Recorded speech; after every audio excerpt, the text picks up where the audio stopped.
Saudara, jelang berakhirnya masa 2 pekan gencatan senjata, malah hubungan antara Amerika Serikat dan Iran memanas.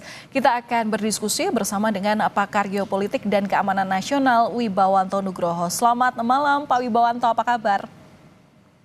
Selamat malam Mbak Valen. Baik. Kabar baik, semoga untuk Anda selalu dan juga keluarga. Pak Wibawanto, persiapan logistik tanggal 18 sampai 19 April 2026 ini masih terpantau di Islamabad, Pakistan. Dan Trump beberapa waktu lalu sempat bilang kalau negosiasi kedua akan berlangsung hari Senin atau tanggal 20 April, kurang lebih di dalam waktu setempat. Kemungkinan menurut Anda, akankah Iran hadir dalam negosiasi kedua ini? Ya, ini kemungkinan hadir 50, kemungkinan tidak hadir 50%. Karena ini isunya bukan hanya mengenai energi, Mbak. Tetapi isunya sudah menjadi center of gravity dari ekonomi global, yaitu Hormuz. Itu poinnya tuh. Nah, yang pertama, ini kita harus lihat bahwa kondisinya ini berada saat ini di antara perang terbuka dengan kemungkinan damai yang dipaksakan. Karena Amerika ini masih bersikeras menggunakan porsip diplomasi dengan penggunaan kekuatan militer untuk memberikan tekanan strategis. Sementara Iran itu tidak akan pernah melepas Hormuz sampai titik darah penghabisan. Itu poinnya, ya. Jadi kesepakatan final tanda kutip itu semuanya itu masih di dalam zona abu-abu, ya, antara yang namanya deal dengan yang namanya porsip diplomasi. Kita bisa lihat tanggal 22 Februari adalah batas akhir ceasefire. Ya, yang kedua, blokade laut di Amerika itu tidak dikurangi sama sekali, walaupun itu dilakukan di international water. Karena tujuannya untuk memberikan tekanan psikologis kepada Iran, yang akhirnya itu pasti mengganggu global commerce yang melibatkan aktor negara dan non-negara dari berbagai mancanegara. Yang ketiga, ya, Iran itu dalam posisi melihat Amerika itu melanggar segala macam peraturan, baik itu moral, etika, dan hukum menurut perspektif Iran dengan adanya blokade ini, ya. Jadi ini yang saya katakan bahwa Selat Hormuz ini secara geopolitik itu tertutup, selalu tetap tertutup, hanya terbuka secara teknis gitu, karena pasukan Amerika di situ masih ada dan siap untuk menggunakan kekuatan yang lethal. Yang berikutnya adalah asumsi Pentagon itu sampai saat ini adalah 80-90% kekuatan militer Iran sudah hancur, degrade gitu. Dan dengan dilakukannya blokade ini, berarti ini mengganggu 90% darah ekonominya Iran. Itu poinnya tuh. Nah, sementara Iran sendiri belum bisa bergeser dari yang namanya prinsip-prinsip fundamental. Termasuk adalah orientasi geopolitik Iran yang harus diakui, termasuk juga untuk membangun kekuatan nuklir, termasuk juga untuk meminta pergantian kepada Presiden Trump akan terhadap serangan militer yang terjadi selama ini, dan termasuk juga minta pencabutan dari sanksi.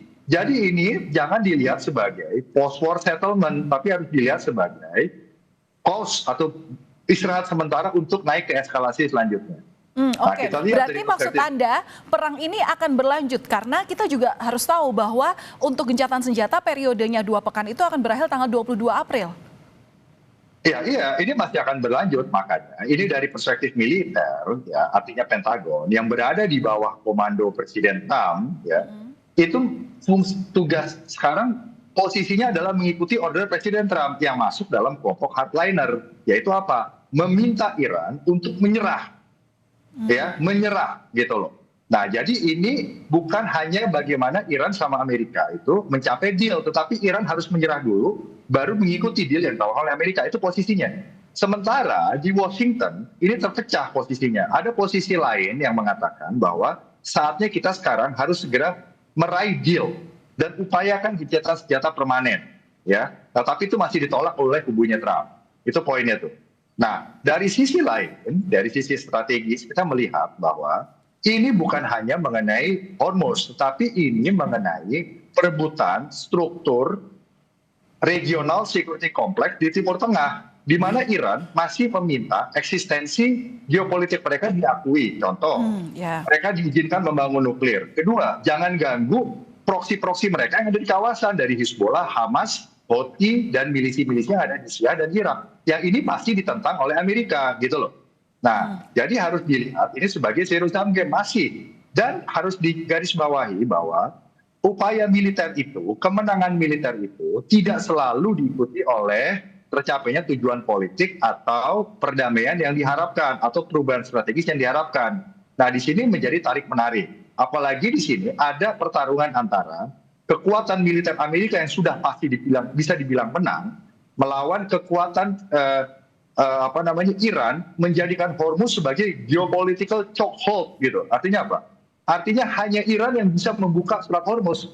Kalau tidak bisa mau apa? Mau serangan nuklir, mau serangan invasi, ya silakan begitu. Nah, sekarang yang menjadi serangan dari Iran adalah center of gravity-nya Amerika sendiri. Semakin lama yang dilakukan, semakin suffer ekonomi global karena fluktuasi yang terjadi karena fluktuasi harga yang di dalam sektor energi dan juga akhirnya ke supply chain global yang akhirnya bisa backfire ke Amerika. Gitu.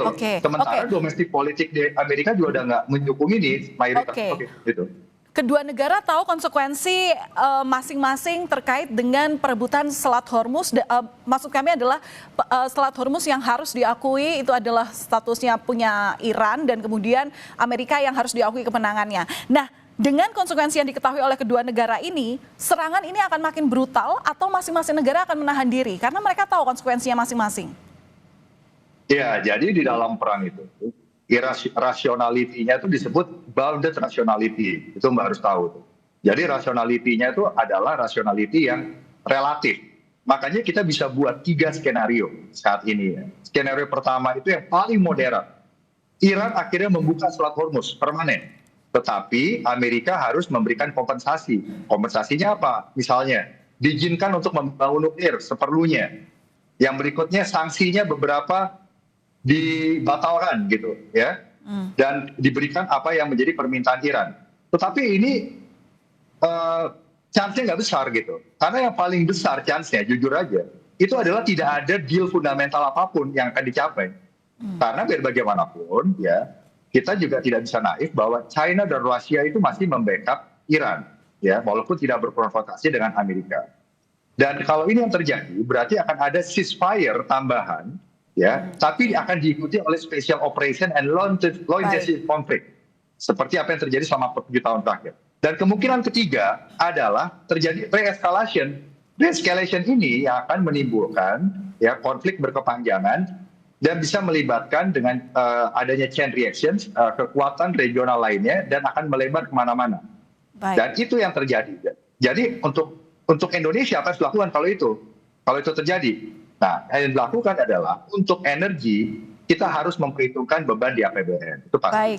Yang kedua, ya untuk perdagangan ini mengganggu global supply chain, global commerce. Jadi Indonesia harus melakukan diplomasi supaya semua aktor yang tadi Mbak bilang itu kembali kepada pentaatan kepada UNCLOS, deeskalasi, keamanan. Dan kita harus siap dengan berbagai macam skenario. Kalau terjadi perang dunia, terjadi krisis global, apa yang akan dilakukan? Itu. Ya, kita masih ada waktu 2 hari untuk menantikan akhir dari gencatan senjata ini dan bagaimana 50-50% kemungkinan Iran dapat mengikuti kemudian keinginan Amerika untuk melakukan dialog periode kedua ini. Terima kasih sudah berbagi insight Anda di Kompas Malam Kompas TV, pakar geopolitik dan keamanan nasional, Pak Wibawanto Nugroho. Salam sehat selalu, Pak Wibawanto. Terima kasih, Mbak.